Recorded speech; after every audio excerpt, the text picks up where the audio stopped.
As for the topic specifically that we're talking about today, first and foremost, as a general introduction, um, let's see, where should we start actually? Because I'm trying to parse how familiar people coming in right now will be familiar with the topic in general. Um, Ableism and sanism tend to refer to a set of kind of harmful ideologies, um, a form of love to the thing you're giving critique or the people you're giving it to. It can depend. I think that wanting the things that we enjoy and the people you are around to be the best version of themselves is a form of love.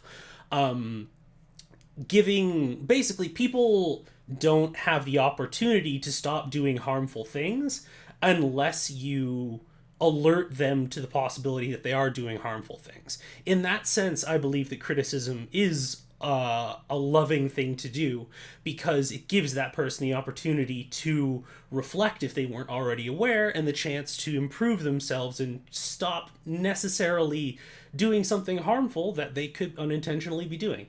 It is generally good practice to be judicious with your benefit of the doubt, but I do think that in that sense, giving kind of people the opportunity to stop or improve what they're doing or have a better perspective on things is a very loving thing. There's definitely discussion to be had about the best way to do that, but I do believe that's a little bit beyond the scope of what I'll be talking about today. But good question. Um, but yeah, back to sanism and ableism. Kind of it's a set of kind of harmful mindsets with respect to the discrimination or kind of exploitative mindsets regarding people who live with disabilities and various forms of neurodivergence, whether or not those forms are mental illness or just other forms of neurodivergence, such as autism. It's an especially insidious and common thing because of, some of the first insults that we learn as little kids are like ableist. They refer to, someone being, and I'm gonna use the ableist slur here, unfortunately, because it is just the example, but like calling someone stupid, for instance, or like attacking someone's mental capacity or able to do something is, in fact, an ableist slur. Um, Now, as it refers to portrayal in media, you see a lot of instances of, say, people who, if they have a form of mental illness, they're either meant to be pitied or feared. And that is kind of something that we're going to be addressing specifically with the portrayal of Dylan Faden in Control.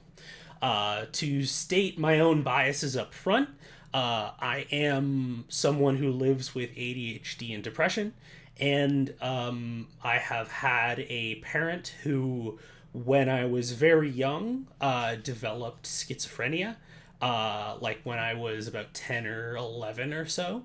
And so there was a lot of kind of trauma, particularly for me, around that individual being very adamant and at some points lashing out with respect to certain hallucinations or delusions that they had.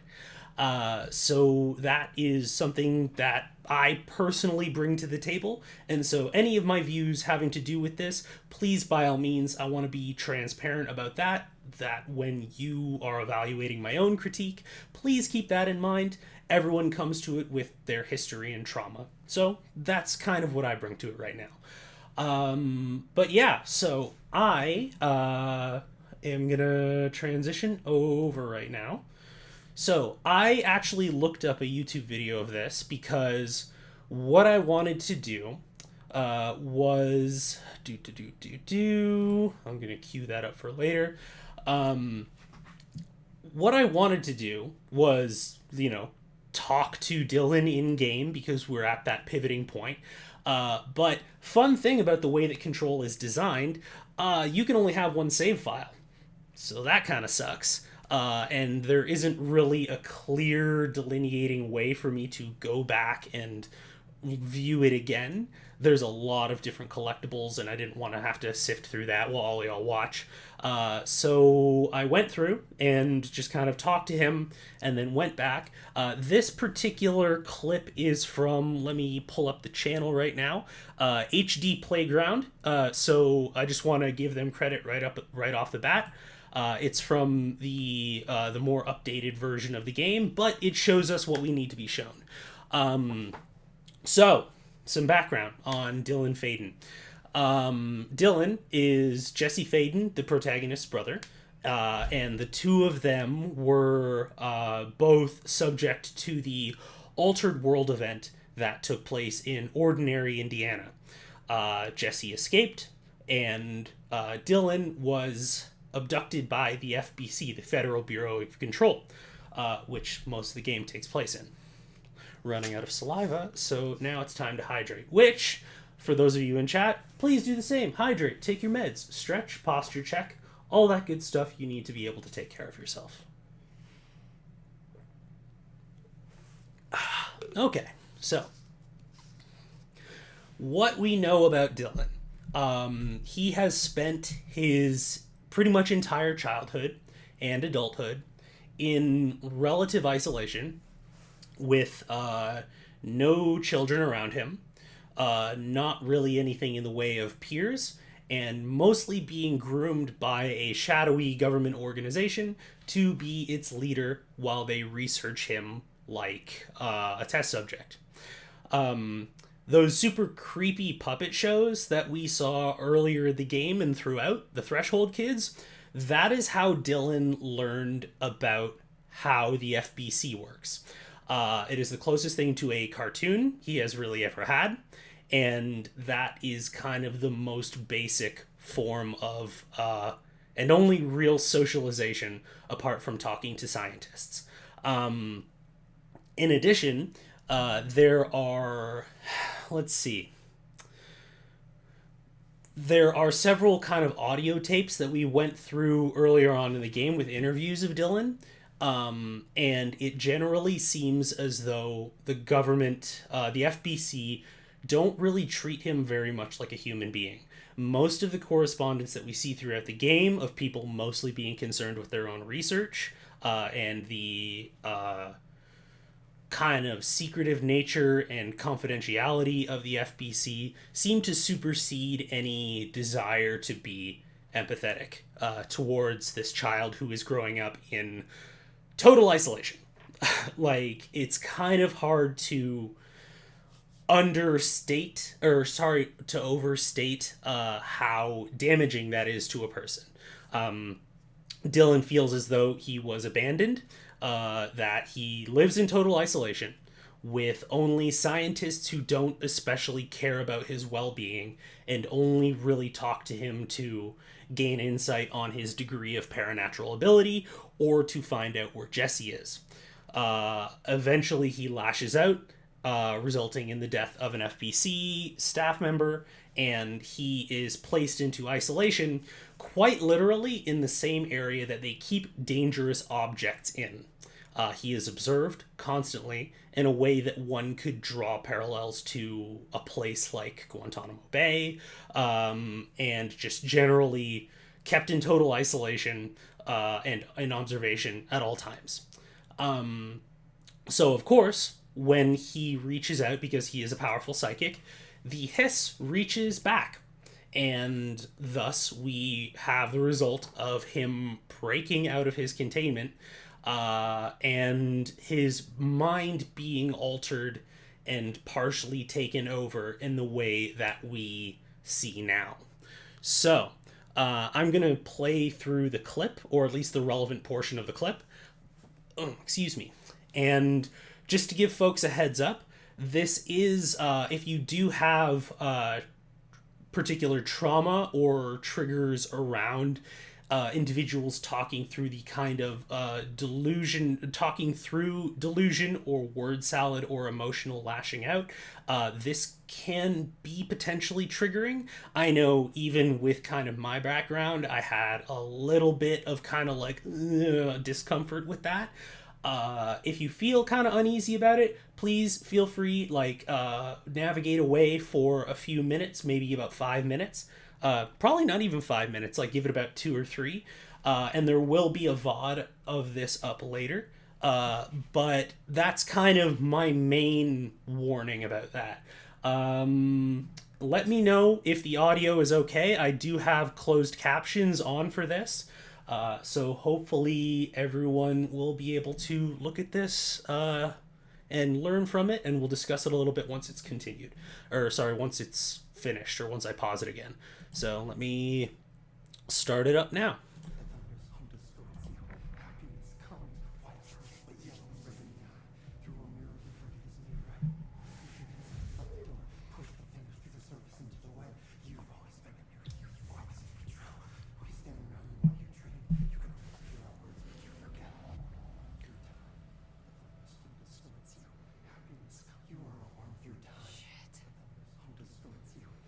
Dylan, can you hear me? Come on, Dylan. I'm here. I found you. Do you know who I am? Oh, you know me. Say it. You are Dylan Faden's sister. He's talking in the third person. Always a good sign. Do you know who you are? Not Dylan. Trench and Darling made sure of that. I'm P6. P6. But I'm better now. The hiss made me better. Push the fingers through the surface into the wet. You've always been. Is the volume here? Is the volume okay now, Sophia? Please. Not exactly the reunion I'd hoped for. It feels good to say those words. I want to say them. They sound good. They make me feel good. Don't you want to say them too? No. Fuck off, no. You need to help me get this thing out of his head. If he is still in there, if there is anything left, you have to help me. You came in through the hole in you. We let you in. You've always been here. The only truth. A copy of a copy of a copy of a copy. Stop it! Orange peel. Shit. Shit. He can see you. This is not safe. We found Polaris together with my sister when we were very small, ordinary, in the desert. So, I want to pause this for a second and talk about it. I do want to note that this is the first time that we actually talk to Dylan in the entire game. Thus far, the only things that we have seen are there's the one audio tape in his cell, which it is a cell. We have seen the destruction wrought by his cell, or by his escape, and from everybody else in the FBC, him being referred to as a freak, and him being referred to as any number of other, ableist slurs. So there's a lot to be said in the visual language of how we look at Dylan. So I'm actually going to run this back for a moment, and I'm going to put it on mute, because I want to discuss the kind of visual language that's going on here. Specifically having to do with how Dylan is lit in the cell, and the kind of general body language and all of this sort of stuff. So there's very little in the way of kind of expression, the way that we see him just kind of taken over by the hiss, and the way that he's kind of talking, and this general unrelatable, kind of inhuman scenario. Now, in the canon, in the world, this makes total sense, because, there's an extra-dimensional entity that has taken root in his head. However, a lot of the different ways that his dialogue is written is very kind of, if you have a background in psychology, it can definitely be trademarks of various different psychotic disorders that involve depersonalization, and generally the language of mental illness is there. Now, that to say that it's not, and is not necessarily an inaccurate portrayal. There are people who experience delusion. There are people who experience emotional instability or lashing out who deal with mental illness.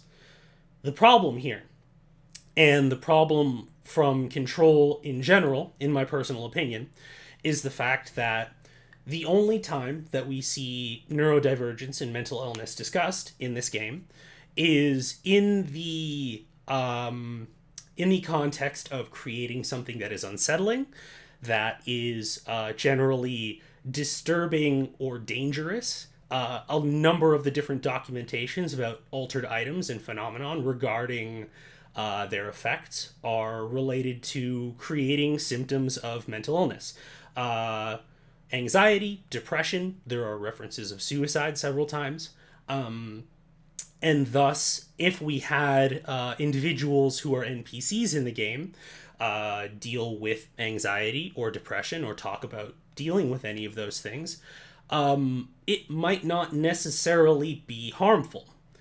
However, any of the NPCs whom we talk to in the game, if they do... Oh, wait. Do I have... Can people hear me? Okay, cool. I needed to double check if the mic was okay. Any of the NPCs whom we do talk to in the game, Emily, Arish, Marshall, Ati, any of them do not talk about anything in the way of neurodivergence or emotional distress or anything like that. As far as we know, without kind of any inferral to content not in the game, they are neurotypical.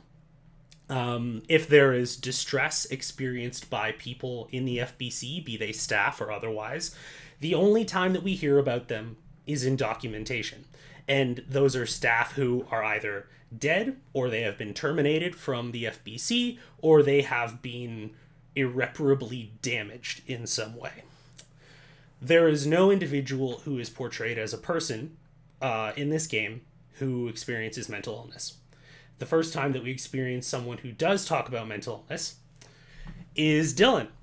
And so the very first person whom we see talking about mental illness is a violent, unstable, powerful alien entity who is very much scripted, turning the sound back on, in a way to sound disturbing and unsettling to the player. Running through the original dialogue again sure here. Of that. I'm P6. P6. But I'm better now. The hiss made me better. Push the fingers through the surface into the wet. You've always been the new you. You want this Can to you be stop true. that? Please? Not exactly the reunion I'd hoped for. It feels good to say those words.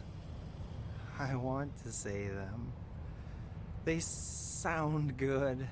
They make me feel good. Don't you want to say them too? No. So, again, all of these various different kind of dialogue choices, because if Dylan has experienced all this emotional trauma, that's accurate. There is, people with neurodivergence and mental illness often experience trauma at the hands of the various different institutions whom they try to reach out to help for, or reach out for to get help. And that is one of the greater tragedies with the way that the mental health institution works right now. So that's not inaccurate. The fact that he lashed out and was punished for it, also accurate. The problem being that Control never makes the experience of being oppressed or mistreated or misunderstood or given any kind of lack of any kind of compassion, Dylan never gets to tell us those things.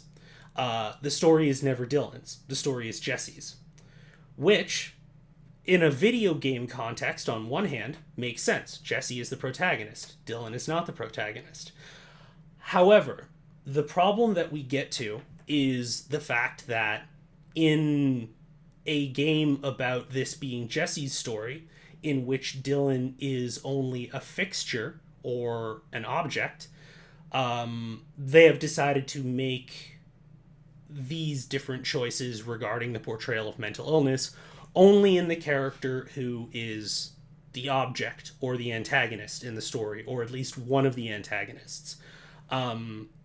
The concentration around fixtures of mental illness, be they in the effects of altered items or altered world events, in the NPCs and whatnot, to be focused solely as an antagonistic force rather than something that people around the world need to deal with in their daily lives, is in and of itself harmful. If there was, and I won't get too much into it because it is a little bit in spoiler territory. If there was an arc where Dylan kind of got to have a good day and him and Jesse would talk about, I feel this way and it feels like the hiss is trying to take my mind from me, but I remember who I am. It's just, you abandoned me and I feel this way. And the two of them got to have some kind of dialogue where we understand that part of Dylan's susceptibility to the metaphorical kind of mental illness is in large part due to his isolation and mistreatment by the FBC. It could be an avenue for a very kind of healthy and productive discussion about how the game is set up. It could have been so much better if they just shown some of the NPCs have neurodivergences. Precisely, Sophia. When you compartmentalize these things only as, negative, scary consequences in one form or another, it inadvertently or inadvertently creates this particular value attribution towards neurodivergence and mental illness. And that in of itself is harmful. And I think that is kind of the part of the point that I want to get to in talking about this, in that you don't have to hate people with mental illness or think that it makes them lesser in order for these storytelling language fixtures in video games to be harmful in and of themselves. And I think that Anna McGill is a very skilled writer. Who was the lead narrative designer on Control, for those who are unaware. And I think that the narrative design team made a lot of very good choices. And I think that statement can coexist with the statement of, I do think that the choices that they made in many respects with respect to neurodivergence and mental illness are harmful. And I think that they were not especially well handled in this game. Dylan, both metaphorically and literally, never gets to have a voice. His voice is most often the hiss, and you see a little bit of him peek through, but the Dylan only exists with respect to Jesse. With respect to how everyone else views him in the world. Which, unfortunately, is the way that a lot of people with neurodivergence are portrayed in other media. You see a lot of accounts of, say, people with autism being talked about by caregivers or parents or relatives about, it's so hard for us to see him like this, and it's just, my baby is being taken away from me. And so rarely do we ever get these accounts by the actual people talking about but does anyone actually want to talk to me about my experiences as someone having to navigate the world in this sort of way? And while we do have this supernatural element in Control, many of those same trappings are there. So, in my general feeling of how the game is constructed, if there was, say, a way in which Jesse and Dylan could have some kind of dialogue, or Dylan gets to be his own person rather than just like this kind of unstable, scary entity who is either feared or pitied. And if there was some kind of resolution that didn't involve, Jesse has to find Dylan. Jesse has to rescue Dylan. Oh no, Dylan broke out and hurt a bunch of people. Jesse has to stop him. Oops, now Dylan's in a coma. And he wasn't just this very passive secondary character who was having things happen to him. Then we could maybe have a dialogue about how it was progressive in some way. As it stands right now, for me personally, it's a little bit disappointing seeing a game where there are so many very interesting and clever and really cool narrative design decisions also produce ones like this that are actually kind of harmful. But that's kind of why I wanted to have this discussion at the top of the show today. Was to go, a lot of things that you enjoy have these problematic elements. You, and that also includes me. And not only is that sort of thing like, you can criticize things that you enjoy, but also it is good and worthy to do that. Because if you love something, you want it to ideally be not harmful to people around you.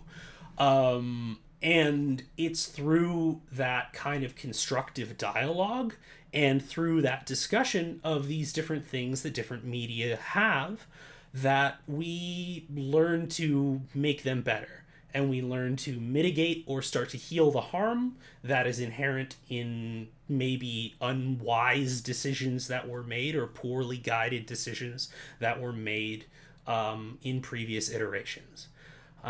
So yeah, that's kind of the long and short of what I have to say about that. What that means for the playthrough is that, just so folks are aware, I'm not going to be going back to do much of the dialogue with Dylan when he is in this little cell here, because most of the dialogue is him talking about these very kind of, oh, hello there, Sophia. We're actually just tidying up the end of our little sanism and ableism and mental health talk. But basically, I'm not going to be going back and talking to Dylan a whole lot while he's in this cell, because a lot of the stuff that he talks about is just really, really kind of cryptic, creepy dreams that are like, oh, he's so mysterious and what is he seeing and all this sort of stuff. That generally doesn't serve the... Nova. Oh my goodness. Of many thoughts in my head all congealing at once. But yeah, so that is something that I'm going to probably not be super going back to, which is going to be a little bit unusual. Let's see. It feels like a failed attempt at good DID versus bad DID by someone who doesn't know anyone living as a system. That's disappointing. Yeah, exactly. And it does kind of speak to this idea of... So, one particularly pernicious form of ableism is the idea that ignorance or bigotry is a sign of intellectual deficiency. You'll see things on Twitter of people talking about, like, Trump supporters are stupid, or racists are stupid, or that sort of thing. And it's one, that's not true. There's plenty of racists with PhDs. And two, it's harmful because of the fact that you can't really... it makes it easy to think that because you think of yourself as a knowledgeable individual, that you yourself are not susceptible to being ignorant or harmful or prejudiced in any way. And everyone is. Everyone is. Myself, everyone who comes to watch the show, everyone in chat, everyone is possibly susceptible to that sort of thing. And it is only through continual education and self-reflection and asking yourself hard questions that we learn to avoid doing those things and improve the world more broadly for those individuals who deal with that form of marginalization. So in the case of Control, you talk about like, okay, so one, if you want to portray mental illness or neurodivergence in this game, why do you want to do it? Is it solely so that you can have another thing to be unsettling or scary? In which case, maybe self-reflect on whether or not that's actually a good idea. Second, if you do have good reasons for doing it, you should definitely consult with individuals who not only live with neurodivergence broadly, but as Mr. Wolf, which also, welcome on in, Mr. Wolf, thank you for joining us. As Mr. Wolf has said, speak with someone who specifically lives with that form of neurodivergence. Their lived experience will inform your writing and your narrative to make sure that you aren't falling into harmful tropes. This can happen with very educated, intelligent, progressive, skilled writers. No one is immune to this. No one is immune to that. So, as we can see, that includes people who deal with these things themselves, because internalized ableism is also a thing. Yes, 100% internalized ableism is also a thing.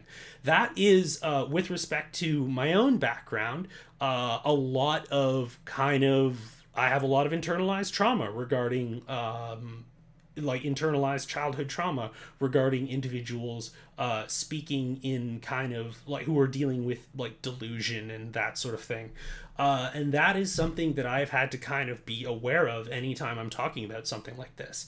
Because, I absolutely have those biases and wanted to state them at the top of the discussion. But yeah, so basically that's kind of my long and short about the state of kind of ableism and sanism in Control. With that being said, I think what I'm going to do, because we all probably want to decompress for at least a couple of minutes before we get into the playthrough again. So just as a quick reminder, pretty much the only dialogue I'm really going to be avoiding for the rest of the game is listening to Dylan's cryptic, weird hiss dreams, because I don't really feel as though it adds a whole lot to the experience of the game, and it is more just kind of indulging in these weird kind of tired mental illness as horror tropes that we see Control kind of utilize a lot. A side note, this bean stew that I made is great. Awesome! Amazing! It's always good to have some good food, especially when you're having some brain food right at the same time. So, what I'm going to be doing, with that being said, is I am going to flip over to BRB for a couple of minutes while everyone stretches, and we kind of reset the mood as we're gonna go back in and discuss more about the game. And as always, if you felt as though you learned something from this, or you felt as though there was something especially poignant or interesting that I said, please feel free to clip something. That does me a huge favor in terms of being able to have kind of an example of the kind of wild shiz that we talk about over here, and a little bit of educational opportunities. So, with all that being said, I'm going to take a brief break as we set up Control for when we come back and we continue the playthrough. So, gonna go on mute. Everybody stretch, hydrate, take your meds, have some food, and generally we'll be back